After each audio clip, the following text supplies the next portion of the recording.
பிரியமான சகோதர சகோதரிகளே, இன்றைய நாளில் ஆவிக்குரிய சூழல்கள், அதாவது ஸ்பிரிச்சுவல் அட்மாஸ்பியர் அப்படிங்கிற என்ற காரியத்தை குறித்து நாம் தியானிக்க போகிறோம். ஆவிக்குரிய சூழல்கள் அல்லது ஆவிக்குரிய சூழ்நிலைகள் என்று சொல்லப்படக்கூடிய காரியத்தை இந்த நாளிலே நாம் தியானிக்க போகிறோம்.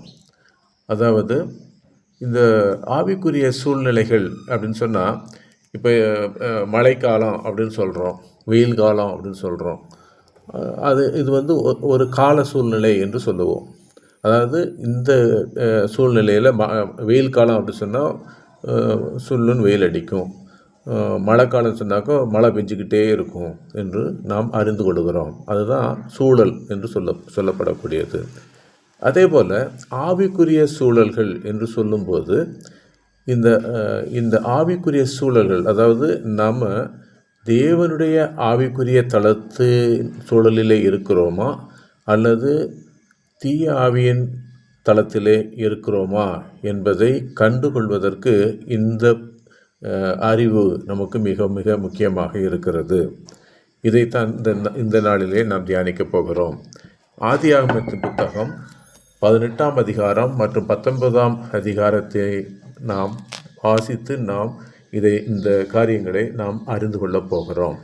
இந்த 18ஆம் அதிகாரம் 1வது 2வது வசனத்தை நான் வாசிக்கிறேன்.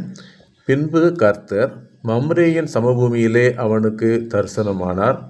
அவன் பகலின் உஷ்ண வேளையில் கூடார வாசலிலே உட்கார்ந்திருந்து தன் கண்களை ஏறெடுத்து பார்க்கும்போது, இதோ 3 புருஷர் அவனுக்கு எதிரே நின்றார்கள்.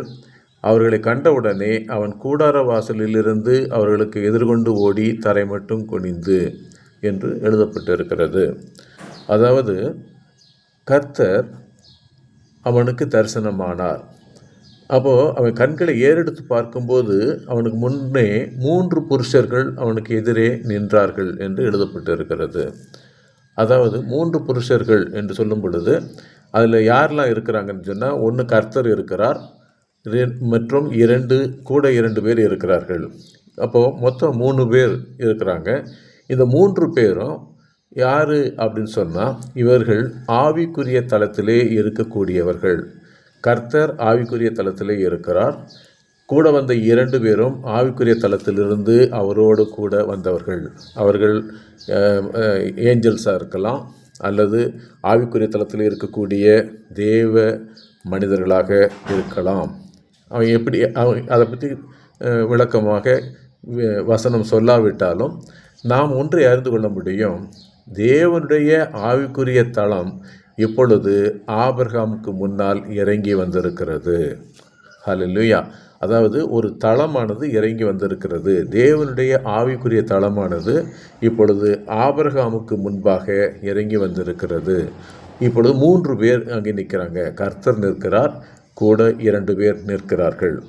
அப்போது அவன் உடனே என்ன செய்கிறான்?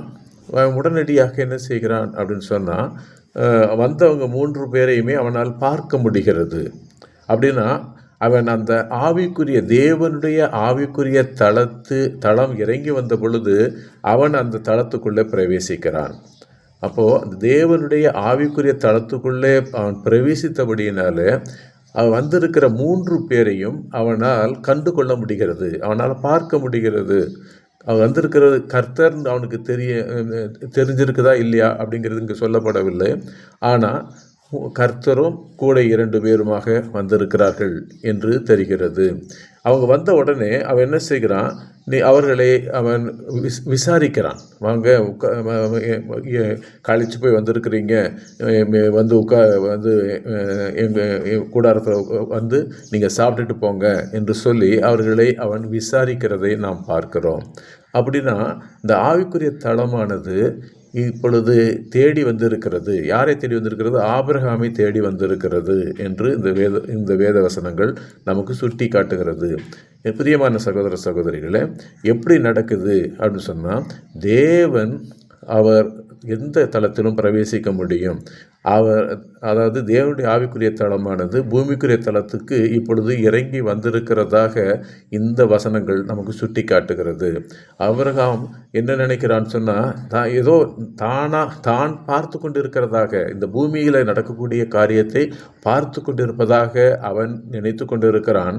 ஆனால் அவன் உண்மையாக ஆவிக்குரிய தளத்தில் இருந்து வந்தவர்களை அவன் பார்த்து கொண்டு இருக்கிறான். ஹல்லேலூயா. அப்போது அவனை பொறுத்தளவில், ஆபிரகாமை பொறுத்தளவில் there is no difference. அவன் பார்க்கறதுக்கு, அவனை பார்க்கும்போதும் அவர் கர்த்தரையும் அவரோடு கூட வந்திருக்க 2 பேரையும் பார்க்கும் பொழுதும் அவனுக்கு வித்தியாசமாக தெரியவில்லை. அவ ஏதோ வெளியூர்லேருந்து வந்தவங்க மாதிரி அவன் நினைக்கிறான். ஆனால் கர்த்தரும் அவரோடு கூட வந்த 2 பேரும் ஆவிக்குரிய தளத்திலிருந்து வந்திருக்கிறார்கள். தேவனுடைய ஆவிக்குரிய தளம் இப்பொழுது அவனுக்கு முன்பாக, ஆபிரகாமுக்கு முன்பாக நிற்கிறது. அவன் என்ன சொல்கிறான், நீங்கள் சாப்பிட்டுட்டு போங்க என்று சொல்லுகிறான், நீங்கள் சாப்பிடுங்க என்று சொல்லுகிறான். அப்போது சாப்பிடுவதற்கான எல்லா ஏற்பாட்டையும் அவன் ஏற்பாடு செய்து கொண்டு இருக்கும் பொழுது அவர்கள் மரத்தடியிலே நின்று கொண்டு இருக்கிறார்கள் என்று வசனம் சொல்லுகிறது. அதாவது 8வது வசனம், 18ஆம் அதிகாரம், ஆதியாகமம் 18ஆம் அதிகாரம் 8வது வசனம் இப்படி சொல்லுகிறது. ஆபிரகாம் வெண்ணியையும் பாலையும் சமைப்பித்த கன்றையும் எடுத்து வந்து அவர்கள் முன்பாக வைத்து அவர்கள் அருகே மரத்தடியில் நின்று கொண்டிருந்தான். அவர்கள் புசித்தார்கள்.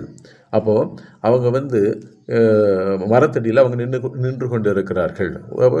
அவங்க ஏதோ வெயிலுக்கு ஒதுங்கி இருப்பது போல, இது பகல் உஷ்ண வேலையாக இருக்கிறதுனால அவர்கள் மரத்தடியில் நிற்கிறதாக அவர்கள் பார்க்கிறார்கள். இப்போது அதுக்கப்புறம் அவங்க அடுத்த கேள்வி 9வது வசனத்தை என்ன சொல்கிறாங்கன்னா, உன் மனைவி சாராள் எங்கே என்றார்கள். அதோ கூடாரத்தில் இருக்கிறாள் என்றான். அப்போது கூடாரத்தில் இருக்கிறாள் என்று சொல்லும் பொழுது, கூடாரம் மரத்தடியில் இல்லை, அது சற்று தள்ளி இருக்கிறது. அவர் கூடாரத்தில் இருக்கிறாள் என்று ஆபிரகாம் சொல்லுகிறான். அப்போது கர்த்தர் அந்த இடத்துல அந்த முழு பகுதியையுமே தேவனுடைய ஆவிக்குரிய தளம் இப்பொழுது ஆக்கிரமித்திருக்கிறது. தேவனுடைய ஆவிக்குரிய தளம் ஆக்கிரமித்திருக்கிறபடியினால தேவ பிரசன்னம் அந்த இடத்து முழுவதும் இருக்கிறது. அங்கே ஆவிக்குரிய தளத்தினுடைய காரியங்கள் வெகு எளிதாக நடக்கக்கூடிய ஒரு சூழ்நிலை உருவாகி இருக்கிறது. இதைத்தான் இன்றைய நாளிலே நாம் தியானித்து கொண்டிருக்கிறோம். ஆவிக்குரிய சூழ்நிலைகள், ஆவிக்குரிய சூழல்கள், த ஸ்பிரிச்சுவல் அட்மாஸ்பியர் என்று சொல்லுகிறோம்.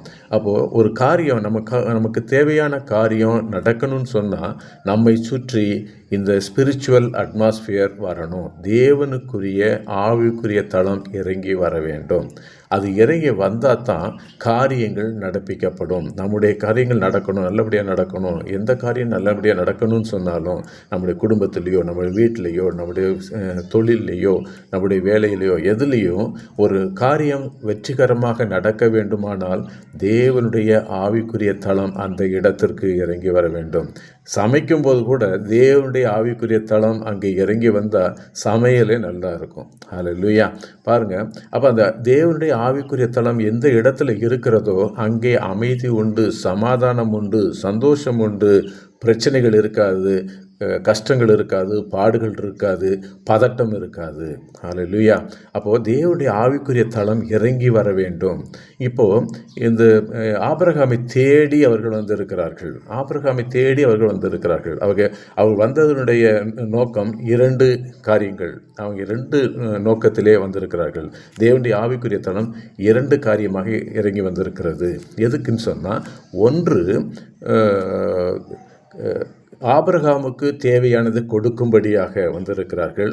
2வது, ஆபிரகாம் இடத்திலே அவர்கள் செய்ய போகிற காரியத்தை குறித்து ஆலோசிக்க வந்திருக்கிறார்கள்.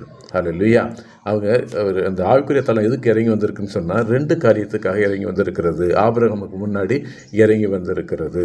அதாவது முதலாவதாக ஆபிரகாமுக்கு நல்லது செய்ய விரும்பி வந்திருக்கிறார்கள்.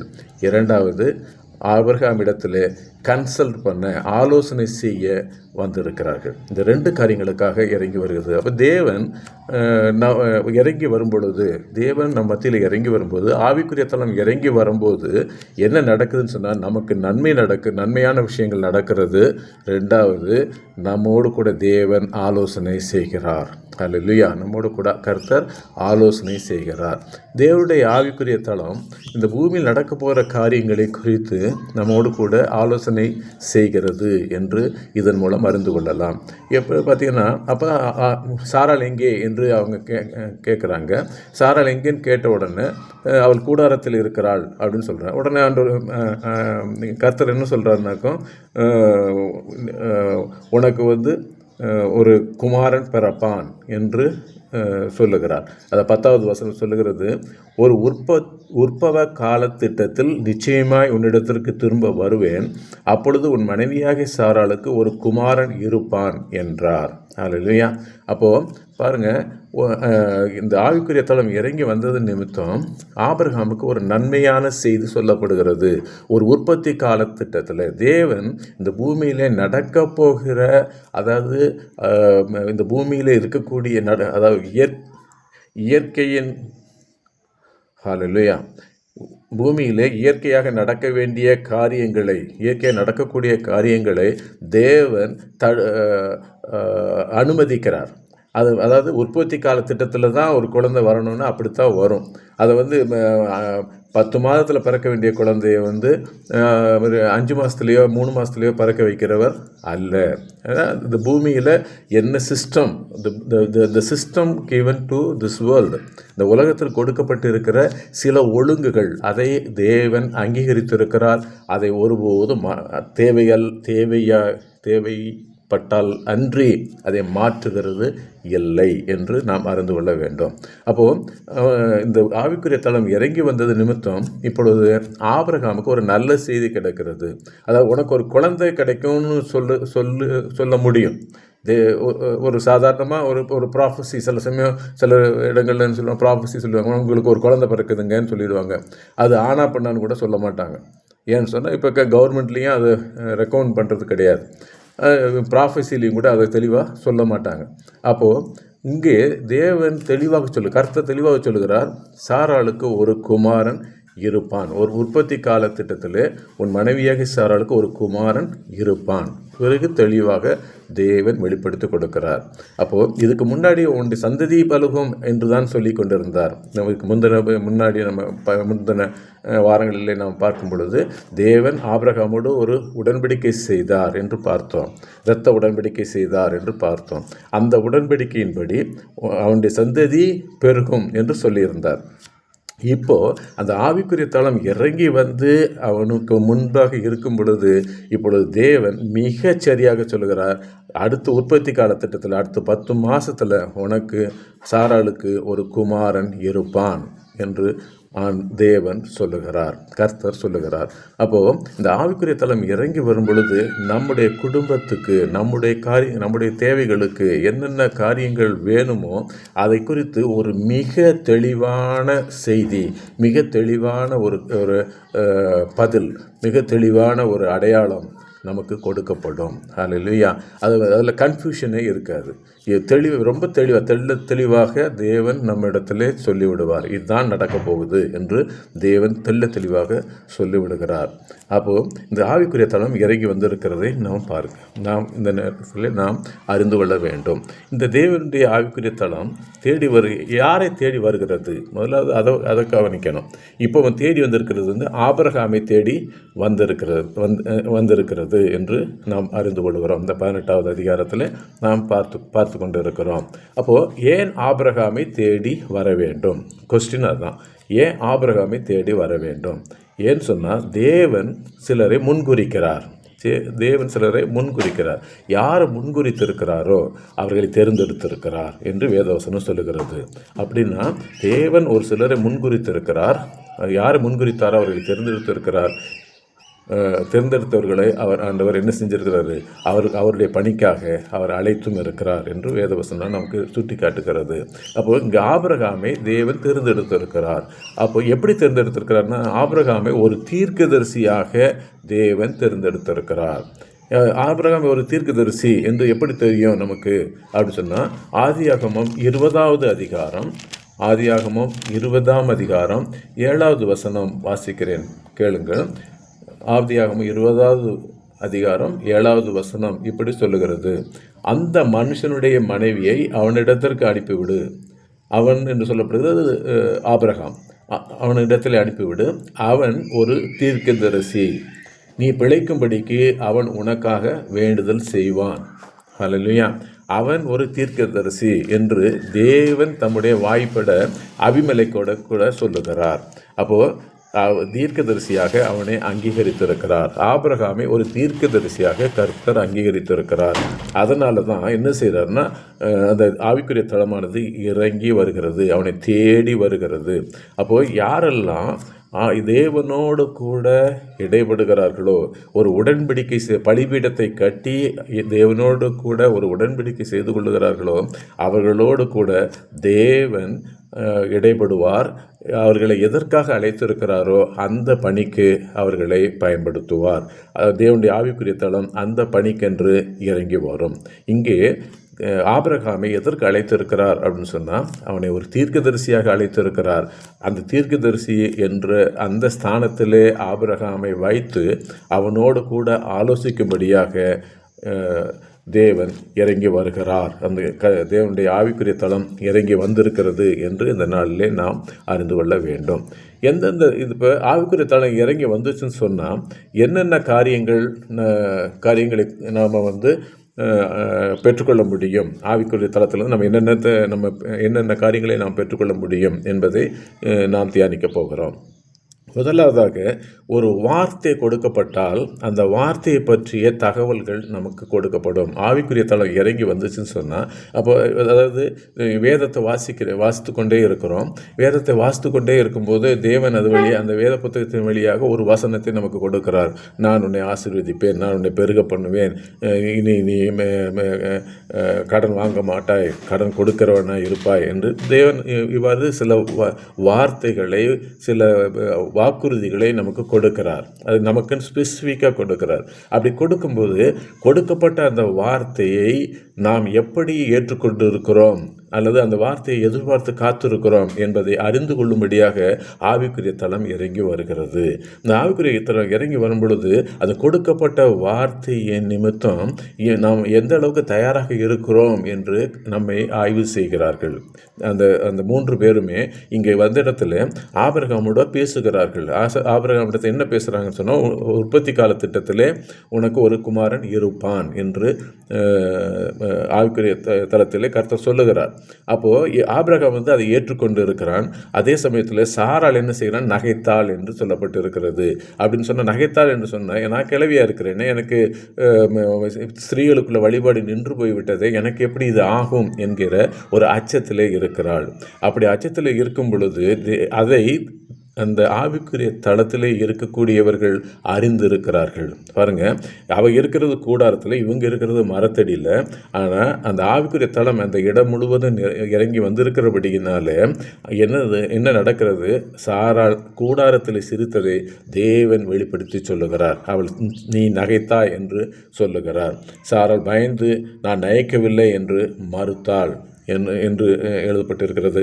அதற்கு அவர் இல்லை, நீ நகைத்தாய் என்றார் என்று எழுதப்பட்டிருக்கிறது. அப்போ வெளிப்பாடுகள் கிடைக்கிறது. ஆவிக்குரிய தளம் இறங்கி வரும் பொழுது நாம் என்ன செய்கிறோம் என்பதை குறித்து அவர்கள் அறிந்து கொள்கிறார்கள்.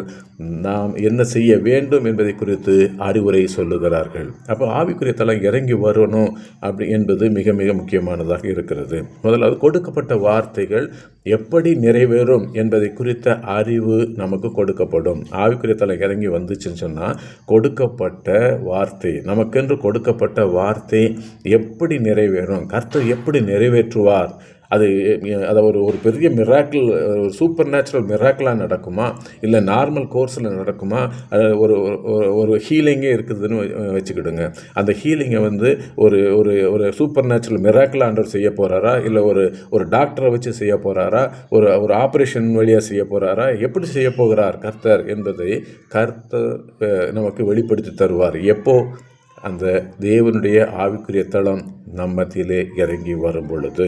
ரெண்டாவது காரியம், பூமியில் நடக்கக்கூடிய நீதி அநீதியை குறித்த தகவல்களை ஆவிக்குரிய தளத்திலே வெளிப்படுத்தப்படுகிறது. நம்ம ஆவிக்குரிய தளம் இறங்கி வரும் பொழுது வெறுமனே வரதில்லை, இந்த பூமியிலே நடக்கக்கூடிய நீதியான காரியங்கள் அநீதியான காரியங்கள் இதை பற்றிய தகவல்களோடு அவர்கள் இறங்கி வருகிறார்கள். தேவனுடைய ஆவிக்குரிய தளம் இறங்கி வருகிறது.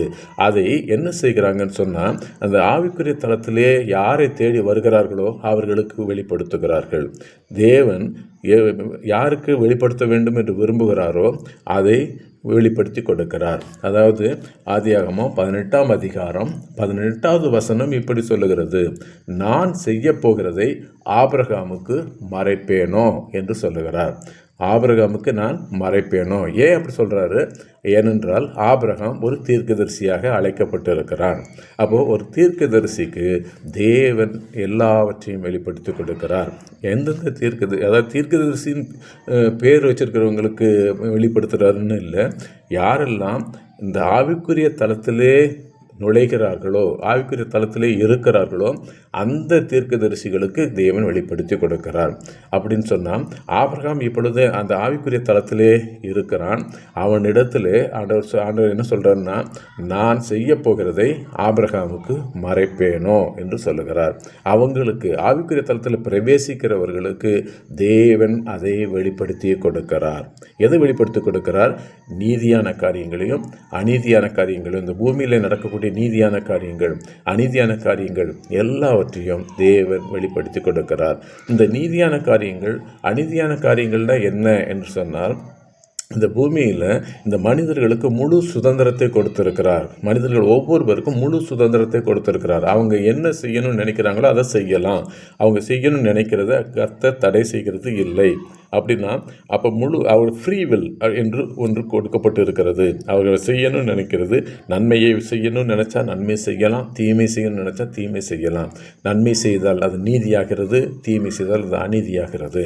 அப்போது தேவன் இந்த பெர்மிஷன் நமக்கு கொடுத்துருக்கிறபடினால அதை செய்யாதபடிக்க கையை பிடிக்கிறவர் அல்ல, தடுக்கிறவர் அல்ல. அப்படி செய்யணும், அவர் தீமை செய்யாதபடிக்க கையை பிடிக்கிறது, அவர் தடுக்கிறது என்று ஒரு காரியம் இருக்குமானால் அதை ஆதாமுக்கே அவர் செய்து முடிச்சிருப்பார்.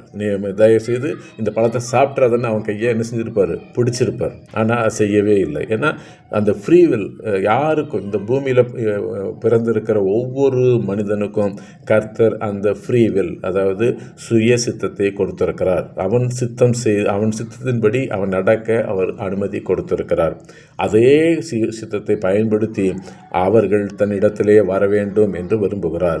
அவர்கள் இயேசுவை ஏற்றுக்கொள்ள வேண்டும், சொந்த இரட்சகராக ஏற்றுக்கொள்ள வேண்டும் என்று விரும்புகிறார். அதுக்கு பேர் தான் ரட்சிப்பு. யாரெல்லாம் இயேசுவை தன்னுடைய சொந்த இரட்சகராக ஏற்றுக்கொள்கிறார்களோ அவர்களுக்குத்தான் இயேசு மீட்பை கொடுக்கிறார், ரட்சிப்பை கொடுக்கிறார், தேவன் நித்திய ஜீவனை கொடுக்கிறார். பாருங்க, அப்போ இந்த ஆவிக்குரிய தளம் இறங்கி வரும்பொழுது என்ன செய்கிறது? பூமியில் நடக்கக்கூடிய நீதியையும் அநியாயங்களையும் பற்றிய தகவல்களை கொண்டு வருகிறது. அதை அந்த தளத்தில் இருக்கக்கூடிய தன்னுடையவர்களுக்கு, அது தன்னுடைய தீர்க்கதரிசிகளுக்கு, தன்னுடைய பிள்ளைகளுக்கு அதை வெளிப்படுத்தி கொடுக்கிறார். அது மூன்றாவதாக இந்த பூமியில் மனிதர்களுடைய செயல்பாடுகளை பற்றிய காரியங்களையும், அதாவது அவர் செய்த பாவங்கள், அவர் செய்த நன்மைகள், இதை எல்லாவற்றையுமே தேவன் வெளிப்படுத்தி கொடுக்கிறவராக இருக்கிறார். ஸோ இந்த காரியங்கள் எல்லாம் ஆவிக்குரிய தளம் இறங்கி வரும் பொழுது நடக்கிறது என்று நாம் அறிந்து கொள்ள வேண்டும். அடுத்தாவதாக ஆவித்தலங்கள் என்ன செய்கிறதுன்னு சொன்னால் நியாய தீர்ப்பு செய்ய முந்திக் கொள்ளுகிறது என்று பார்க்கிறோம். அதாவது ஆவித்தலங்கள் நியாய தீர்ப்பு செய்ய முந்திக் கொள்ளும். அதாவது கர்த்தர் நியாய தீர்ப்பு செய்கிறதுக்கு தாமதிப்பார், ஆனால் ஆவித்தலங்கள் என்ன செய்யும் சொன்னால் நியாய தீர்ப்பு செய்ய முந்திக் கொள்ளும் என்று நாம் அறிந்து கொள்ள வேண்டும். அதாவது அந்த ஆவித்தளத்தில் இருக்கக்கூடியவர்கள் கர்த்தரும் இருக்கிறார், அவரோடு கூட 2 தூதர்களும் வந்திருக்கிறார்கள், இப்பொழுது வந்திருக்கிறார்கள். அதாவது எதுக்காக வந்திருக்கிறாங்கன்னு சொன்னால், சோதோம் குமாரோவில் நடக்கக்கூடிய அநியாயங்களை அக்கிரமங்களை பார்த்து அதை அழிக்கும்படியாக அவர்கள் இறங்கி வந்திருக்கிறார்கள். அப்போ அழிக்கும்படியாக அவங்க இறங்கி வந்திருக்கிறபடியினால அந்த ஆவிக்குரிய மனிதர்கள் என்ன செய்கிறாங்கன்னு சொன்னால், உடனடியாக அதை நிறைவேற்றுவதற்கு துரிதப்படுகிறார்கள். ஆனால் கர்த்தரை பொறுத்தளவில் கொஞ்சம் வெயிட் பண்ணுவோம், இப்போ மனம் திரும்பிடுவாங்களா என்று எதிர்பார்க்கிற கருணையுள்ள இரக்கமுள்ள தேவனாய் அவர் இருக்கிறார். பாருங்க, அப்போஸ்தலர் நடவடிக்கைகள் 12வது அதிகாரம், அப்போஸ்தலர் நடவடிக்கைகள் 12ஆம் அதிகாரம் 21 23 வரை யாராவது ஒருவர் வாசிப்போம். அப்போஸ்தலர் 12 21 முதல் 23.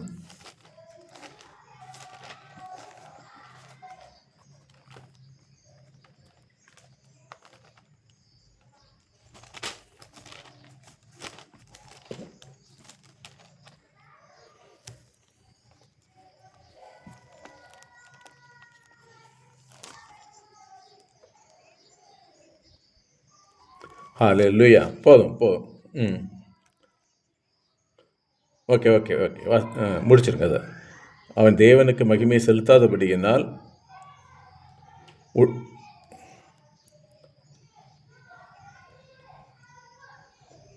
ஹல்லேலூயா. பார்த்தீங்களா? அதாவது ஏரோது ராஜா என்ன செய்கிறான்னு சொன்னால், சிங்காசனத்தில் உட்கார்ந்து அவர்களுக்கு பிரசங்கம் பண்ணினான். அப்பொழுது ஜனங்கள் எல்லாரும் என்ன சொன்னாங்க? இது மனுஷ சத்தம் அல்ல, இது தேவ சத்தம் என்று ஆர்ப்பரித்தார்கள். அவன் தேவனுக்கு மகிமையை செலுத்தாதபடியினால் உடனே கர்த்தருடைய தூதன் அவனை அடித்தான். அவன் புழுத்து இறந்தான். ஹல்லேலூயா. அப்போது இயேசு இந்த பூமிக்கு வந்திருக்கிறாரு, எல்லாருக்கும் மன்னிப்பு கொடுத்துருக்கிறாரு. ஆனால் இங்கே பார்த்திங்கன்னா ஒரு ஏரோதுக்கு என்ன டைமே அவன் செஞ்ச தப்பை ரியலைஸ் பண்ணுறதுக்குள்ள நேரமே கொடுக்கப்படவில்லை. அவன் எல்லாரும் ஆர்ப்பரிக்கிறாங்க, இது தேவசத்தம்னு சொல்லி அவனை போட்டு தூக்கி விடுறாங்க. அப்படி சொன்ன உடனே கர்த்தருடைய தூதன் என்ன செஞ்சானா, அவனை அடித்தான். அவன் புழுத்து செத்தான் என்று எழுதப்பட்டிருக்கிறது. அதாவது கர்த்தருடைய ஆவிக்குரிய தளத்திலே, தேவனுடைய ஆவிக்குரிய தளத்திலே உடனடியாக நியாய தீர்ப்புகள் செய்யப்படுகின்றன. அதில் எந்த டிலேயும் கிடையாது. அதாவது மன்னிப்பு அப்படிங்கிறது எல்லாமே இந்த பூமி தளத்திலே நமக்கென்று வைக்கப்பட்டு இருக்கிறது. 70 முறை மன்னிக்கும்படியாக இயேசு சொல்லியிருக்கிறார். அது ஒரு தடவை 2 தடவை இல்லை, எத்தனை தடவை நீங்கள் பாவம் செஞ்சு மன்னிப்பு கேட்டாலும் கர்த்தர் அதை மன்னிக்க தயாராக இருக்கிறார். ஆனால் ஆவிக்குரிய தளத்திலே அந்த மன்னிப்பு கிடையாது என்று வேதவசனம் நமக்கு சொல்லுகிறது. அதாவது ஆவிக்குரிய தளத்திலே தீர்ப்புகள் மட்டுமே செய்யப்படுகிறது. அந்த தீர்ப்புகள் அதன் விளைவாகத்தான் பிசாசுக்கு மன்னிப்பு கிடையாது. ஏன் இங்கே உள்ளவங்களெல்லாம் மன்னிச்ச இயேசு ஏன் அவங்க பிசாசெல்லாம் மன்னித்து பரலோகத்துக்குள்ளே விடக்கூடாதுன்னு கேட்கக்கூடாது. ஏன்னு சொன்னால் ஆவிக்குரிய தளத்திலே மன்னிப்பு கிடையாது. பூமிக்குரிய தளத்திலே மட்டும்தான் மன்னிக்கப்படும். எந்த காரியம் செய்தாலும் மன்னிக்கப்படும். அப்போஸ்தலர் 5ஆம் அதிகாரம் 1 முதல் 5 வரை பார்த்தோமானால் அதில் அனனியா சபிரா என்கிற 2 பேரை நாம் பார்க்க முடியும். அப்போஸ்தலர் புத்தகம் 5ஆம் அதிகாரம் 1 முதல் 5 வரை நாம் பார்த்தோம்னு சொன்னால் அதில் அனனியா சபிரா என்று 2 பேரை பார்க்கலாம். அவங்க என்ன செஞ்சாங்களாம்? தங்கள் காணியாட்சியை விற்றார்கள் என்று எழுதப்பட்டு இருக்கிறது. அதில் என்ன பண்ணாங்க? ஒரு பங்கை கொண்டு வந்து அப்போஸ்தலர் பாதத்திலே வைத்தார்கள், மீதியை அவர்கள் வஞ்சித்து வைத்து கொண்டார்கள் என்று எழுதப்பட்டு இருக்கிறது. அப்போது பேதுரு அவனை நோக்கி, அனனியாவே, நிலத்தின் கிரயத்தில் ஒரு பங்கை வஞ்சித்து வைத்து பரிசுத்த ஆவியினிடத்தில் பொய் சொல்லும்படி சாத்தான் முன் இருதயத்தை நிரப்பினது என்ன என்று பேதுரு கேட்கிறார். அப்போது அதை கேட்ட உடனே அனனியா இந்த வார்த்தைகளை கேட்கவே விழுந்து ஜீவனை விட்டான் என்று எழுதப்பட்டிருக்கிறது. பாருங்கள் பிரியமான சகோதர சகோதரிகளே, அதாவது இந்த இடத்துல பேதுரு ஆவியிலே நிரம்பி நிற்கிறான். அதாவது ஆவிக்குரிய தளமானது இறங்கி வந்திருக்கிறது. அந்த இடத்துல அந்த சர்ச்சில் பேதுரு எந்த இடத்துல நின்று பேசிக்கொண்டு இருக்கிறானோ அந்த சர்ச், அது ஒரு சர்ச்சுன்னு வச்சுக்கிட்டு சொல்லிட்டிங்கன்னா அது ஒரு சர்ச்சு அல்லது ஒரு இடம் சொன்னால் அந்த இடத்துல தேவனுடைய தளம், ஆவிக்குரிய தளம் இப்பொழுது இறங்கி வந்து இருக்கிறது. அது எப்படி இருக்குதுன்னு சொன்னால், இப்பொழுது அந்த ஆவிக்குரிய தளத்தில் ஒரு கட்டளை கொடுக்கப்படும். தேவனுடைய வார்த்தை அல்லது மனுஷனுடைய வார்த்தை வந்துச்சு சொன்னால் அந்த வசனத்துக்கு கீழ்ப்படிஞ்சா பிரச்சனை கிடையாது. கீழ்ப்படியலைன்னா உடனடியாக நியாய தீர்ப்பு செய்யப்படும். அதுதான் அங்கே ஏரோதுக்கு நடந்தது பாருங்க. அதே போல் இங்கே என்ன நடக்கிறது, அனனியா அதை வஞ்சித்து வைத்து அங்கே வந்த உடனே பேதுரு அதை எடுத்து சுட்டி காட்டி சொல்லுகிறான். இப்படி நீ செய்தது என்ன என்று கேட்குறேன். உடனே மன்னிச்சுக்கங்க ஆண்டவரேன்னு சொல்லி காலை விழுந்திருந்தா ஒருவேளை பேதுரு அதை மன்னித்திருப்பான், ஆவிக்குரிய தளம் அவர்களை விட்டு இருக்கும். ஆனால் அது செய்யாதபடியினால உடனடியாக அவன் கீழே விழுந்து உயிரை விட்டான் என்று பார்க்கிறோம். அடுத்து அவனுடைய மனைவி வருகிறாள். அவள் ஏறக்குறைய 3 மணி நேரத்துக்கு பின்பு அவனுடைய மனைவி நடந்ததை அறியாமல் உள்ளே வந்தாள் என்று 7வது வசனம் சொல்லுகிறது. அவள் உள்ள வந்த உடனே அவளிடத்திலும் இதே கேள்விதான் கேட்கிறார். இன்னும் அந்த presence, the spirit realm of God is present in that place, அந்த இடத்துல இருக்கிறது. அப்படிப்பட்ட நேரத்தில் அவள் உள்ளே வரும் பொழுது அவளிடத்தில் அதே கேள்வி, பரிசுத்தாவினிடத்தில் நீ போய் சொல்லுகிறது என்ன, இவ்வளவு தானே விற்றீர்கள் என்று கேட்கும்பொழுது அவள் ஆமா என்று அதே பதிலை சொல்ல அவளும் விழுந்து உயிரை விட்டாள் என்று பார்க்கிறோம். அதாவது நியாய தீர்ப்பு செய்யப்பட்டதாக வேத வசனம் நமக்கு சொல்கிறது. இது தேவன் நமக்காக பாடுபட்டு மரித்து அடக்கம் செய்யப்பட்டு 3ஆம் நாள் உயிரோடு எழுந்து பாவ மன்னிப்பை நமக்கு கொடுத்து நம்மை மீட்டுக்கொண்ட தேவனை பிரசங்கிக்கிற பேதுருடைய வாழ்க்கையிலே நடந்த ஒரு நிகழ்ச்சி. அப்படின்னா ஆவிக்குரிய தளம் எப்பொழுதும் செயல்படுகிறது என்பதை புரிந்து கொள்ள வேண்டும். அது இந்த பூமியில் நாம் வாழ்கிற வரைக்கும் நமக்கு மன்னிப்புக்கு நேரம் கொடுக்கப்பட்டு இருக்கிறது, இந்த மன்னிப்பு பெற்றுக்கொள்ள நேரம் கொடுக்கப்பட்டு இருக்கிறது. ஆனால் ஆவிக்குரிய தளத்தில் அந்த நேரம் கொடுக்கப்படுகிறதில்லை. அதாவது எந்த நேரத்தில் நாம் ஆவிக்குரிய தளத்துக்குள்ளே பிரவேசிக்கிறோம் என்பது குறித்து கவனமாக இருக்க வேண்டும். இந்த இடத்துல 18ஆம் அதிகாரத்தில் துவக்கத்தில் நம்ம பார்த்தோம். அதாவது அவன் கூடாரத்து வாசலில், அதாவது ஆபிரகாம் கூடார வாசலில் தான் உட்கார்ந்து ஆவிக்குரிய தளம் இறங்கி வந்திருக்கிறது. 3 நபர்களை பார்க்கிறான், 3 பேரை பார்க்கிறான்.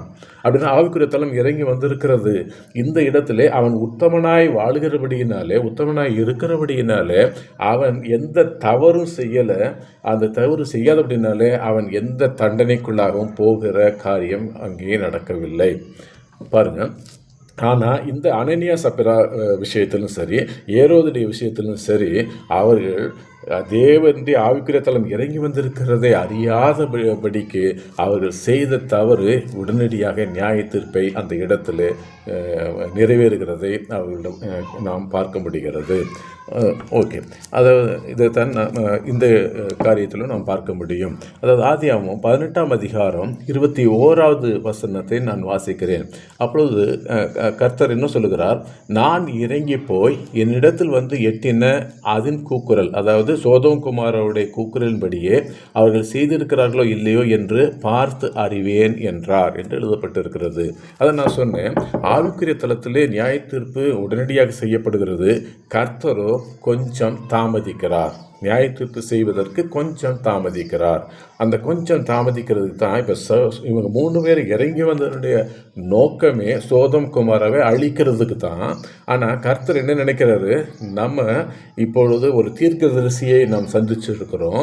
இந்த தீர்க்கதரிசி என்ன செய்கிறான், அவனிடத்தில் நம்ம ஆலோசனை செய்வோம் என்று சொல்லி கர்த்தர் அது சிறிது நேரத்தை எடுத்துக்கொள்ளுகிறார். அவனிடத்தில் இப்போ என்ன சொல்கிறாரு, நான் வந்திருக்கிறோம், எதுக்காக வந்திருக்கிறோன்னு சொன்னால் ஒரு கூக்குரல் இங்கே பக்கம் வந்திருக்குது, அநீதியின் கூக்குரல் வந்திருக்கிறது. இந்த சோதம் குமாரோ கெட்டு போய் கிடக்கிறது, இதில் இந்த நகரங்களை அழிக்க வேண்டும் என்று நாங்கள் முடிவு பண்ணிட்டோம். எங்கள் ஆவிக்குரிய தளத்தில் நாங்கள் முடிவு பண்ணிட்டோம்.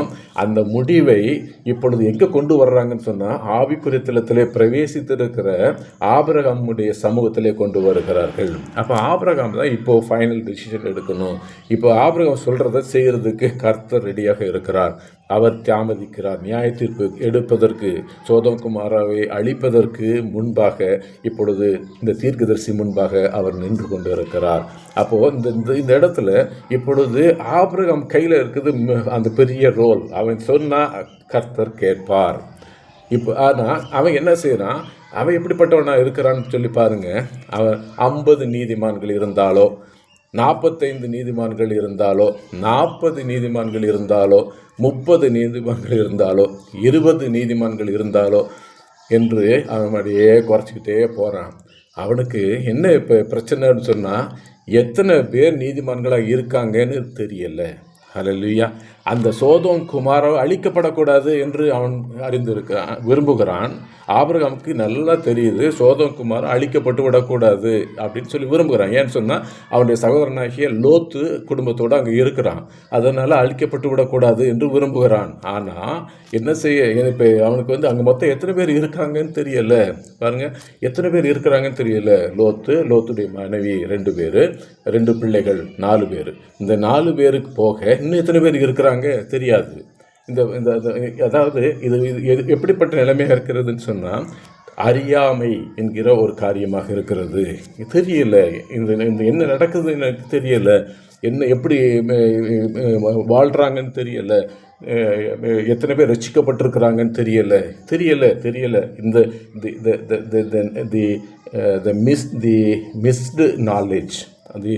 Missed knowledge is very very dangerous.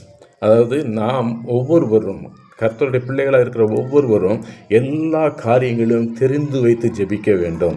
எல்லா காரியங்களையும் தெரிஞ்சிருக்கணும். மியான்மரில் இன்றைக்கி ஒரு பூகம்பம் நடந்திருக்குது அப்படின்னு சொன்னால் அது என்ன நடந்திருக்கிறது என்று நாம் தெரிந்திருக்க வேண்டும். அதுக்கு எவ்வளோ பேர் கஷ்டப்படுறாங்க அது தெரிஞ்சிருக்கணும். அதுக்காக ஜெபிக்கணும். அதே போல் இன்னும் பூமியில் எங்கெங்கே என்னென்ன காரியங்கள் நடந்து கொண்டு இருக்கிறது, என்னென்ன சட்டங்கள் போடப்பட்டு கொண்டு இருக்கிறது, என்னென்ன அநீதி நடந்து கொண்டு இருக்கிறது, இது எல்லாவற்றையும் நாம் அறிந்து ஜெபிக்க வேண்டும் என்று கர்த்தர் விரும்புகிறார். ஏன்னு சொன்னால், யார் ஜெபிக்கிறாங்களோ அந்த இடத்திற்கு தேவன் தம்முடைய ஆவிக்குரிய தளத்தோடு இறங்கி வருகிறார்.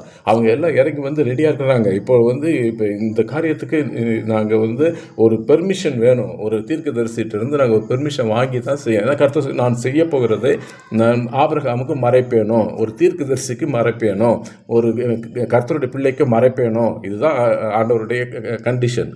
அதை சொல்லாமல் செய்ய மாட்டார். தேவன் தம்முடைய பிள்ளைகளுக்கு அறிவிக்காமல் எந்த ஒரு காரியத்தையும் இந்த பூமியிலே செய்கிறது இல்லை. அதை குறித்து வச்சுக்கிடுங்க.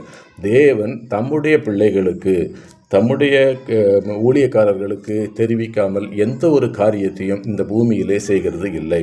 அப்போ தம்முடைய பிள்ளைகள், தம்முடைய ஊழியக்காரர்கள் என்று யாரை சொல்கிறாருன்னு சொன்னால், யாரெல்லாம் கர்த்தருடைய சமூகத்திலே போகிறார்களோ, ஆவிக்குரிய தளத்துக்குள்ளே பிரவேசிக்கிறார்களோ அவர்களிடத்திலே அவர் பேசுவார். இன்றைக்கி நான் ஜெபம் பண்ணுறேன், ஆவிக்குரிய தளத்துக்குள்ளே பிரவேசிக்கிறேன், தேவனோடு கூட பேசுனேன்னு சொன்னால் என்னோடு கூட கர்த்தர் வெளிப்படுத்துவார். இன்றைக்கி நான் ஜெபமே பண்ணலைன்னு சொன்னால் வேறொருவர் ஜெபித்து கொண்டு இருப்பார். அவரிடத்திலே தேவன் எல்லா காரியங்களையும் ஆலோசனை செய்வார்.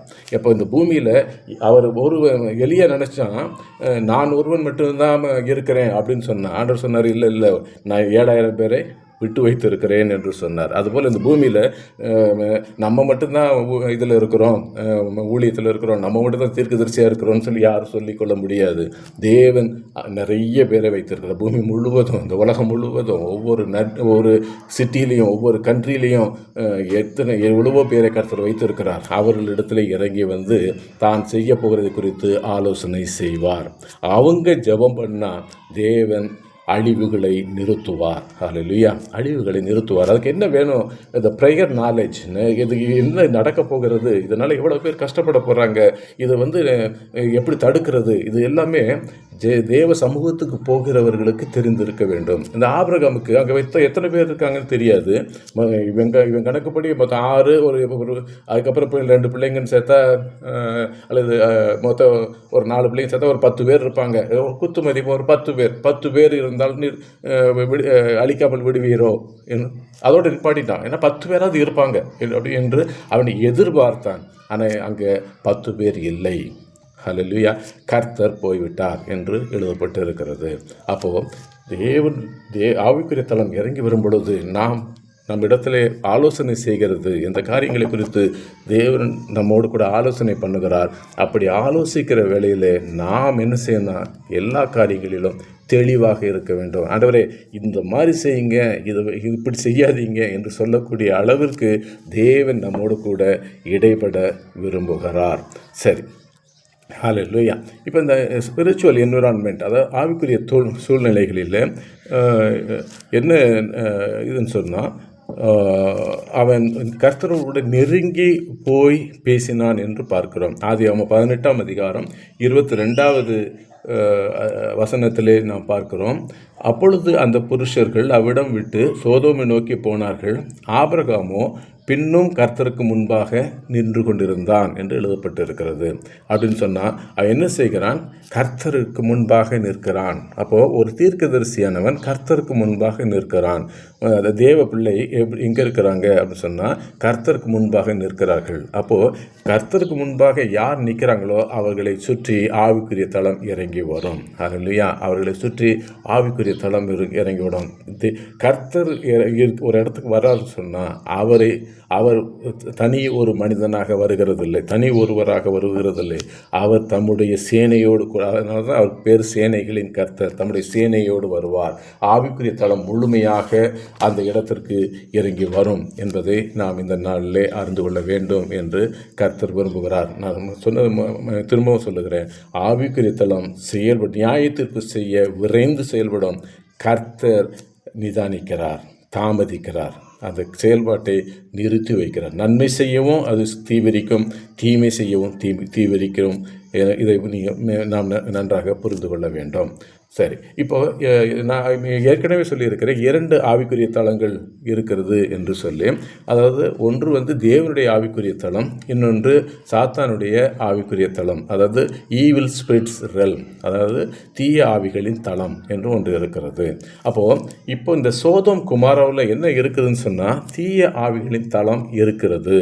நல்லா புரிஞ்சுக்கிடுங்க, தீய ஆவிகளுடைய தளம் இருக்கிறது. சோதோம் குமாராவில் அவர்கள், அந்த சோதோம் குமாரோ பட்டணத்தில் இருக்கிறவர்கள் பாவம் செய்கிறார்கள், அதை பார்க்கும்படியாக கர்த்தர் இறங்கி வந்திருக்கிறார் அப்படின்னு சொன்னால் அதனுடைய அர்த்தம் என்ன அப்படின்னு சொன்னால் அந்த இடம் தீய ஆவிகளின் தளமாக இருக்கிறது. தீய ஆவிகளுடைய தளத்தை கர்த்தர் அழிக்க விரும்புவார். அல்லேலூயா. நல்லா புரிஞ்சுக்கிடுங்க, தீய ஆவிகளின் தளத்தை கர்த்தர் அழிக்க விரும்புவார். அப்போது ஒரு தளம் அங்கே உருவானபடினால, தீய ஆவியுடைய தளம் உருவானபடியினால அந்த சிட்டியை அழிக்கிறதுக்கு முடிவு பண்ணிட்டாரு, கர்த்தர் முடிவு பண்ணிட்டாரு. அதுக்காக தேவனுடைய தளம் இறங்கி வந்திருக்கிறது. இப்போ அதில் தான் என்ன ஆண்டவருக்கு எதிர்பார்க்குறாரு சொன்னால், அங்கே நிறைய ஜனங்கள் இருக்கிறாங்க, அதை அழிக்கலாமா வேணாமா அப்படிங்கிற கண்டிஷனில் ஒரு தேவ மனுஷனை நோக்கி பார்க்கிறார். அதாவது ஆபிரகாமை நோக்கி பார்க்கிறார். அந்த ஆபிரகாம் என்ன செய்யணும்? தயவு செய்து பண்ணிடாதீங்க, அழிச்சிடாதீங்கன்னு சொல்லி கேட்டிருந்தா ஒருவேளை கர்த்தர் அதற்கு செவி கொடுத்திருப்பார். ஆனால் அவ என்ன கணக்கு பார்க்குறான்னு சொன்னால் 50, 40, 30, 20, 10 என்று அவன் தன்னுடைய சகோதரனை மட்டுமே பார்த்தான். அதில் அவன் ஆத்துமாக்களை பார்க்கவில்லை, தன்னுடைய சகோதரனுடைய குடும்பத்தை தான் எண்ணி பார்த்து கொண்டு இருந்தான். அதனால் அவனுக்கு அதற்கு மேலே ஜெபிக்க முடியல. 10 5ஆகவோ 5 0ஆகவோ மாற்ற அவனால் முடியவில்லை. எனவே தேவ பிள்ளைகள் இதில் மிக கவனமாக இருக்க வேண்டும். கர்த்தர் நம்ம ஜெபிக்கிற வேளையில் தேவனுடைய ஆவிக்குரிய தளம் இறங்கி வரும். கர்த்தர் நமக்கு முன்னே நிற்பார். நாம் கிட்ட நெருங்கி போகிறோம், அவரிடத்தில் பேசுகிறோம். அப்படி பேசும் பொழுது தேவன் எதிர்பார்க்கிற பிரகாரமாக பேச நாம் அறிந்திருக்க வேண்டும். Okay, back to the evil spirit realm. அதுக்கு வருவோம். அதாவது தீய ஆவிகளுடைய தளம் எப்படி இருக்கிறது? சோதோம் குமாராவிலே நிறைந்திருக்கிறது. அப்போது இதனால் என்ன ஆகுதுன்னு சொன்னால், இந்த ஸ்பிரிட் அட்மாஸ்பியர், அதாவது அந்த சோதோம் குமாரனுடைய சூழல், சோதோம் குமாராவுடைய சூழலே முற்றிலுமாக தீமைக்குரியதாக மாறிவிட்டது. இப்போது அந்த தீமைக்குரிய தளத்தில் யார் இருக்கிறான்னு சொன்னால் லோத்தும் அவனுடைய குடும்பமும் இருக்கிறது என்று வேதவசனம் சொல்லுகிறது. ஆபிரகாம் அந்த தளத்துக்கு தூரமாக இருக்கிறான். அதனால் தேவனுடைய ஆவிக்குரிய தளம் ஆபிரகாமை சந்திக்கிறது. இப்பொழுது அதே தேவனுடைய ஆவிக்குரிய தளம் இப்பொழுது சோதோம் குமாரை நோக்கி போகிறது என்று பார்க்கிறோம். அங்கே என்ன நடந்துச்சு அப்படின்னு சொன்னால், அங்கே ஆபிரகாமுக்கு தேவையானது கொடுக்கப்பட்டது. இங்கே என்ன நடக்குதுன்னு சொன்னால், இந்த சிச்சுவேஷன்ஸ் நல்லா கவனிச்சிங்கன்னா, இந்த லோத்துவை காப்பாற்றும்படி தான் ஆபிரகாம் கர்த்தருடைய சமூகத்தில் நின்றான் என்பதை கர்த்தர் அறிந்தபடியினாலே இப்பொழுது என்ன நடக்கிறதுன்னு சொன்னால், இவங்க அந்த சோதோமுக்கு முன்னால் போன உடனே சோதோம் அந்த வாசலிலே உட்கார்ந்து இருக்கிறான். இந்த மனுஷரை பார்த்த உடனே ஓடி போய் அவர்களை விழுந்து வணங்கி, வாங்க எங்கள் வீட்டுக்கு வாங்கன்னு கூப்பிட்றாங்க. இல்லை, நாங்கள் ரோட்டிலே தங்கிக்கிறோம், வீதியிலே தங்கிக் கொள்கிறோம் என்று சொல்லுகிறார்கள். அவன் வருந்தி அழைத்து அவர்கள் வீட்டுக்கு அழைத்து கொண்டு போய் அவர்களுக்கு உணவு பரிமாறுகிறான் என்று வேதவசனம் சொல்லுகிறது. அப்போ ஆபிரகாமோடு இருந்த லோத்துக்கு அந்த ஆபிரகாமுடைய கேரக்டர் இன்னும் இருக்குது. ஆபிரகாம் யார் வீட்டுக்கு வந்தாலும் விசாரிக்கிறான், அவர்களுக்கு சாப்பாடு கொடுக்கிறான், அவர்களை வழி அனுப்பி வைக்கிறான். அதே குணம் லோத்துவிடமும் இருக்கிறது. அது இன்னும் அழிந்து போகவில்லை. அப்போ அந்த குணம் அவனுக்கு இருக்கிறதை பார்க்கிறோம். ஆனால் இங்கே என்ன நடந்துச்சு? உற்பத்தி கால திட்டத்திலே சாராளுக்கு ஒரு மகன் பிறப்பான், குமாரன் பிறப்பான் என்கிற ஒரு வெளிப்பாட்டை கொண்டு வந்தார்கள். ஆனால் அங்கே அவனுக்கு 2 பொம்பளை பிள்ளைங்க இருக்கிறாங்க, அவங்களுக்கு கல்யாணம் முடியல, அவங்களுக்கு பிள்ளைங்க கிடையாது. இந்த விஷயங்கள் எல்லாம் வந்திருக்கிற அந்த தளத்திற்கு, ஆவிக்குரிய தளத்திற்கு மறைக்கப்பட்டதாக இருக்கிறது. அவங்க என்ன கேட்குறாங்க? 19ஆம் அதிகாரத்தில்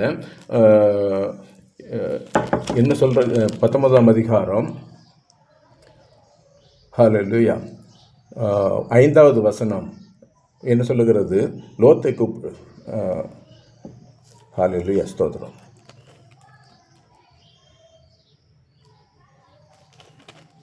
praise the Lord, praise the Lord.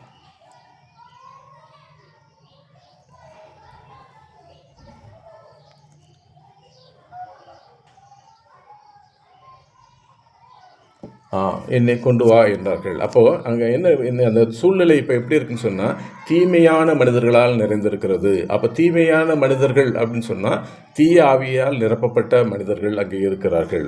அப்போது இந்த தீய ஆவி மனிதர்கள் இருக்கக்கூடிய இடத்துல வந்திருக்கிற அந்த ஆவிக்குரிய தளத்திலிருந்து, தேவனுடைய தளத்திலிருந்து வந்திருக்கக்கூடிய அந்த நபர்களுக்கு அவர்களை பற்றிய வெளிப்பாடு கொடுக்கப்படவில்லை. பாருங்கள், அவங்க எல்லாம் தெரிஞ்சு தான் வந்திருக்கிறாங்கன்னு கிடையாது. அதாவது இங்கே இருக்கிறவங்க பூரா இப்படி அப்படின்னு சொல்லி எல்லாம் தெரிஞ்சு போய் அவங்க வந்திருக்காங்களா? இல்லை. இப்படி மோசமான எவ்வளோ மோசமாக இருப்பாங்க அதெல்லாம் அவங்களுக்கு தெரியாது. அவங்க வந்திருக்கிறது ஒரே ஒரு தேவனுடைய ஏற்பாட்டின்படி வருகிறார்கள். என்ன ஏற்பாடு? சோதோம் குமாராவை அழிக்கணும், அவ்வளோதான் அவங்களுடைய இது. அந்த ஒரே பாயிண்டில் தான் அவங்க வந்திருக்கிறாங்க. இப்போது லோத்துவை காப்பாற்ற வேண்டும், லோத்துவை காப்பாற்றணும்னு சொல்லி முடிவு பண்ணும் பொழுது அவனிடத்தில் கேட்குறாங்க, உன்னோடு கூட யார் இருக்கிறார்கள் என்று கேட்குறார்கள். அப்போ அவனோடு கூட அவன் மனைவியும் 2 பெண் பிள்ளைகளும் இருக்கிறார்கள் என்று சொல்கிறார்கள். அப்போ அவங்க என்ன சொல்கிறாங்கன்னா, அவங்களையும் அவங்க 2 பிள்ளைகளை மணக்கப் போகிறவர்கள் யாராவது இருந்தால் அவர்களையும் கூட்டிக் கொண்டு இந்த பட்டணத்தை விட்டு, சோதமை விட்டு நீ என்ன செய்ய, உடனடியாக ஓடிப்போ என்று சொல்லுகிறார்கள். அப்போது அந்த தேவனுடைய தளத்திலிருந்து வந்திருக்கக்கூடியவர்கள் அவங்களுடைய நோக்கம் எல்லாம் எப்படி இருக்குதுன்னு சொன்னால், முற்றிலுமாக அவனை காப்பாற்றுவதில், லோத்து குடும்பத்தை காப்பாற்றுவதில் தான் இருக்கிறதே ஒழிய இதை அழிக்காமல் நிப்பாட்டிடுவோம் அப்படிங்கிற அந்த ஏற்பாடு இல்லை. சரி, இப்படி வந்திருக்கிறதை அவர்கள், அதாவது 5வது வசனத்தில் பார்த்தோம், அவங்க என்ன சொல்கிறாங்கன்னா, லோத்தை கூப்பிட்டு இந்த ராத்திரி உங்களிடத்தில் வந்த மனுஷர் எங்கே என்று கேட்கிறார்கள். அப்படின்னா அவங்க வந்ததை பார்த்தது லோத்து, அவரை கூட்டி கொண்டு போய் அவர் சாப்பாடு கொடுத்து அவர் வீட்டில் ராத்துக்க வைத்து இருக்கிறான். ஆனால் இந்த மனிதர்கள் எல்லாருக்கும் அந்த தகவல் போய்விட்டது. பாருங்கள், இந்த தகவல் எவ்வளோ வேகமாக போயிருக்குன்னு சொன்னால், உடனடியாக அவர் வீட்டுக்கு வாசலுக்கு வந்து உங்களுக்கு வந்திருக்கிறவங்க எங்கே என்று கேட்குறார்கள். அதாவது இது என்ன குறிக்குதுன்னு சொன்னால், கண்காணிக்கும் ஆவிகள் என்று ஒன்று செயல்படுகிறது. அதாவது த ஈவில் ஸ்பிரிட் ரெல்ம்ஸ், அதாவது தீய ஆவின் தளத்திலே ஒரு குறிப்பிட்ட வகை ஆவிகள் செயல்பட்டு கொண்டு இருக்கிறது. அதுக்கு பேர் என்ன? கண்காணிக்கும் ஆவிகள். தமிழில் சொல்லும்போது கண்காணிக்கும் ஆவிகள், ஆங்கிலத்தில் சொன்னால் வாட்சர்ஸ் அப்படின்னு சொல்லுவோம். வாட்சர் ஸ்பிரிட்ஸ், அதாவது வாட்சர் ஸ்பிரிட் என்று சொல்லுவார்கள். அல்லது ஸ்பையிங் ஸ்பிரிட்ஸ், வாட்சர் ஸ்பிரிட் அல்லது ஸ்பையிங் ஸ்பிரிட். இந்த ஆவிகள் என்ன செய்யும்னு சொன்னால், யார் அந்த தளத்துக்குள்ளே வர்றாங்களோ அவங்கள கண்டுபிடிக்கும். அந்த ஆவி என்ன செய்யணும்? யார் அந்த தளத்துக்குள்ளே வர்றாங்களோ அவர்களை கண்டுபிடிக்கும். அப்போ இந்த 2 பேர் தேவனுடைய ஆவிக்குரிய தளத்திலிருந்து தான் வர்றாங்க. ஆனால் அதுங்களுக்கு தெரியலை. ஆனால் அவங்க 2 மனுஷங்க வந்திருக்கிறதாக நினச்சிக்கிட்டு அவங்களை வெளியே கொண்டு வா என்று சொல்லுகிறார்கள்.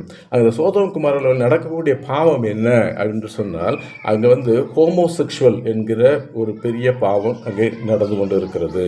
அதாவது ஆண்களோடு புணர்ச்சி செய்கிற பாவத்தை அவர்கள் செய்து கொண்டு இருக்கிறார்கள். அதனால தான் அவன் லோத்து சொல்கிற, என்கிட்ட 2 பொம்பளை பிள்ளைங்க இருக்கிறாங்க, நான் அவங்கள கொண்டு வந்து உங்கள்கிட்ட தருகிறேன், நீங்கள் அவர்களுக்கு செய்யுங்கள், இவர்களை விட்டு விடுங்கள் என்று அவர்களிடத்தில் கெஞ்சுகிறான். ஆனால் அவங்க அது கேட்குற மாதிரி இல்லை. அப்போ அவங்க உங்கள்கிட்ட வந்த ஆட்கள் எங்களிடத்தில் கொடு என்று அவர்கள் கேட்கிறார்கள்.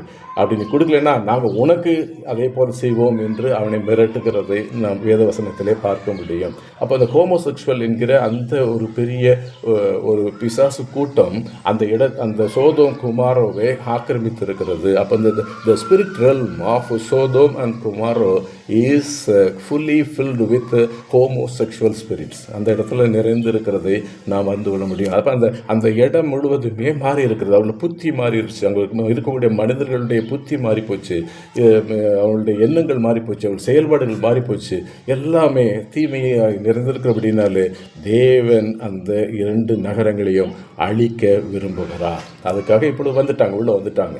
இப்போது என்ன நடக்கிறது என்று நீங்கள் பார்த்தீங்கன்னு சொன்னால், அந்த தேவன் இப்பொழுது ஆலோசனை கொடுக்கிற தளத்திலே இல்லை. நல்லா பாருங்கள், இப்போது இந்த சாத்தானுடைய தளத்துக்குள்ளே வந்த பிறகு ஆலோசனை கொடுக்கிற தளம் அங்கே கிடையாது. அங்கே ஆபிரகாமோடு தேவனுடைய ஆவிக்குரிய தளம் இருக்கும் பொழுது ஆலோசனை கொடுக்கப்பட்டது. தேவன் ஆபிரகாமுக்கு ஆலோசனை கொடுத்தார், அவனோட கூட கன்சல்ட் பண்ணார், அவனோட டிஸ்கஸ் பண்ணார். 50 பேர் இருந்தால் அழிக்க வேண்டாம், 40 பேர், 30 பேர், 20 பேர், 10 பேர் என்று ஒரு ஆலோசனைக்கான ஒரு நேரம் கொடுக்கப்பட்டு தேவன் அதை அங்கீகரித்து கொண்டிருந்தார்.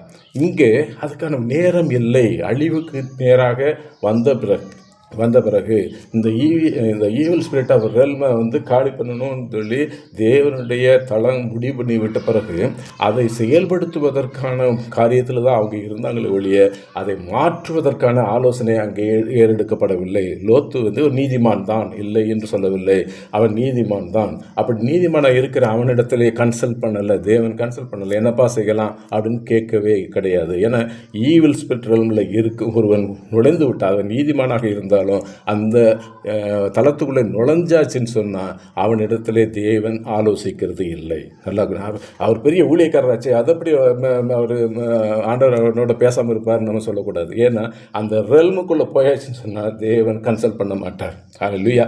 சவுலோடு தேவன் கன்சல்ட் பண்ணவே கிடையாது. தாவீதோடு தேவன் எவ்வளவோ தரம் பேசினார், ஆனால் சவுலோடு கூட பேச மறுத்தார் என்று வேதவசனம் நமக்கு சொல்லுகிறது. தேவன் தம்முடைய சீடர்களில் 12 சீடர்களில் யூதாசையும் கூட வைத்திருந்தார். ஆனால் யூதாஸோடு தனியாக ஒரு நிமிடம் கூட, ஒரு செகண்டு கூட அவர் பேசலை. அல்லேலூயா. அவர் சொல்லியிருந்தால், அவர் ஆலோசனை கொடுத்திருந்தால், அட்வைஸ் கொடுத்திருந்தால் யூதாஸ் மாறி இருக்க முடியும். ஆனால் செய்யவில்லை, தேவன் செய்யவில்லை. ஏன்னா யார் எந்த தளத்தில் இருக்கிறார்கள் என்பது மிக மிக மிக மிக முக்கியம். இப்பொழுது இந்த சோதோம் குமாரோ தீய ஆவிகளுடைய தளத்தில் இருக்கிறபடியினால தேவன் லோத்துவை மட்டும் காப்பாற்ற வாய்ப்பு கொடுக்கிறார். அது யார் நிமித்தம்னு சொன்னால் ஆபிரகாமின் நிமித்தமாக. ஏன்னா ஆபிரகாமோட உள்ளத்தில் அது இருக்கிறது. ஆபிரகாம் என்ன நினைக்கிறான்னு சொன்னால், லோத்து காப்பாற்றப்பட வேண்டும், அவன் குடும்பம் காப்பாற்றப்பட வேண்டும் என்று அவன் விரும்புகிறபடியினால, தேவன் அதை அறிந்திருக்கிறபடியினால அதை அவர்கள் மட்டும், அந்த குடும்பத்தை மட்டும் காப்பாற்ற விரும்புகிறார். அதனால சொல்கிறாரு, நீ ஓடிப்போ. ஹல்லேலூயா. அப்படி ஓடிப்போ என்று சொல்லும் பொழுது ஒரு காரியம் அங்கே சொல்லுகிறார். ஹல்லேலூயா. 17வது அதிகாரம் 19ஆம் ஆதியாகமம் 19ஆம் அதிகாரம் 17வது வசனம் நான் வாசிக்கிறேன். அவர்களை வெளியே கொண்டு போய் விட்ட பின்பு அவர், உன் ஜீவன் தப்ப ஓடிப்போ, பின்னிட்டு பாராதே, இந்த சமபூமியில் எங்கும் நில்லாதே, நீ அழியாதபடிக்கு மலைக்கு ஓடிப்போ என்றார். ஹல்லேலூயா. இப்போ என்ன நடக்குதுன்னு சொன்னால், இது கன்சல்டேஷன் கிடையாது, இட் இஸ் அ கமாண்ட். இது ஒரு கட்டளை. அந்த தேவனுடைய ஆவிக்குரிய தளம் ஒரு கட்டளை கொடுக்கிறது. எப்படி ஆதாம் ஏவாளுக்கும் இந்த பழத்தை உண்ணும் நாளிலே சாவாய் அப்படின்னு ஒரு கட்டளை கொடுத்தாரோ, அதே போல் இப்பொழுது லோத்துவுக்கு ஒன்று கொடுக்கப்படுகிறது. என்ன சொல்லப்படுனா, உன் ஜீவன் தப்ப ஓடிப்போ, பின்னிட்டு பாராதே, சமபூமியில் எங்கும் நில்லாதே. இது ஒரு கட்டளை. இந்த கட்டளை ஆவிக்குரிய தளத்திலிருந்து இந்த கட்டளை வருகிறது. இந்த கட்டளைக்கு என்ன செய்யணும்னு சொன்னால், கீழ்ப்படிய வேண்டும். அல்லேலூயா. ஆனால் கர்த்தர் இந்த நேரத்தில் இருக்கிறபடியினால இவன் உடனடியாக என்ன பேசுகிறான், அப்படி அல்ல ஆண்டவரே, உமது கண்களில் அடியேனுக்கு கிருபை கிடைத்தது, என் பிராணனை காக்க தேவர் எனக்கு செய்த கிருபையை பெரிதாக விளங்க பண்ணினீர். மலைக்கு ஓடிப்போக என்னால் முடியாது, தீங்கு என்னை தொடரும், நான் மரித்து போவேன். அதோ அந்த ஊர் இருக்கிறதே, அதற்கு ஓடிப்போகத்தக்கதாய் அது கிட்டாக இருக்கிறது, சின்னதாகவும் இருக்கிறது. என் பிராணன் பிழைக்க நான் அங்கே ஓடி போகட்டும், அது சின்ன ஊர் தானே என்றான். அதற்கு அவர், நீ கேட்டுக்கொண்ட அந்த ஊரை நான் கவிழ்த்து போடாதபடி இந்த விஷயத்திலும் உனக்கு அனுக்கிரகம் பண்ணினேன் என்றார். ஹல்லேலூயா. பாருங்க, கர்த்தர் அந்த இடத்துல அவர் தாமதிக்கிறார். ஹல்லேலூயா, தாமதிக்கிறார். ஏன்னா இதே இது அந்த 2 பேருக்கு மட்டும் வந்திருந்தாங்கன்னு சொன்னால் இவன் சொன்னது கேட்கல, சார் இவனையும் சேர்த்து காலி பண்ணிட்டு போயிட்டே இருப்பாங்க அவங்க. ஆனால் கர்த்தர் அந்த இடத்துல இருந்த அப்படின்னாலே லோத்துவுக்கு ஒரு சான்ஸ் கொடுக்குறாரு. என்ன சொல்கிறார், சரி நீ பக்கத்தில் இருக்கிற சோவாருக்கு தானே போகிறேன்னு சொல்லுகிறாய், சரி போ, அதுக்காவது போ என்று சொல்லி அவன் போகும் வரைக்கும் நான் ஒன்றும் செய்யக்கூடாது என்று கர்த்தர் தாமதிக்கிறார். அந்த அழிவை கொண்டு வருவதற்கு தாமதிக்கிறார். நம்முடைய வாழ்க்கையிலும் கர்த்தர் தான் நமக்காக தாமதிக்கிறார். ஆவிக்குரிய தளம் செயல்படுவதற்கு தீமை செய்தால் தீமைக்கான நியாய தீர்ப்பை செய்வதற்கு தயாராக இருக்கிறது.